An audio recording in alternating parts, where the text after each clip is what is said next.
కామారెడ్డి రేపు కామారెడ్డి జిల్లా బంద్కు పిలుపునిచ్చినట్లు రైతులు ప్రకటించారు. కామారెడ్డి పట్టణ మాస్టర్ ప్లాన్ వ్యవహారం ఇంకా కొలిక్కి రాలేదన్నారు. మరొక్కసారి రైతులు పోలీసుల మధ్య తోపులాట జరిగింది.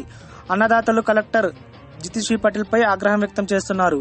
కలెక్టర్ దిష్టిబొమ్మకు వినతి పత్రం సమర్పించారు.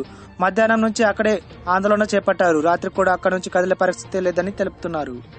ప్రెస్ సాక్షిగానే ఇచ్చారు, పాత్రికేయ సాక్షిగా ఇచ్చారు. రైతులు పిచ్చోళ్ళు కాదు, నువ్వు వచ్చినా రాకుండా జరగాల్సింది జరిగిపోతుంది. రేపు బంద్ కాన్ఫర్ ఇచ్చినాం.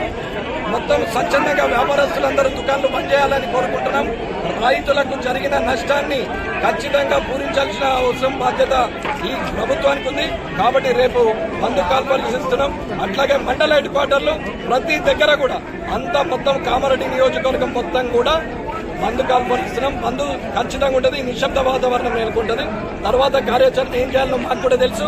మీ కలెక్టరేట్ కు రావాల్సిన అవసరం కూడా లేదు. ఎట్లా రావాలన్నా అట్లా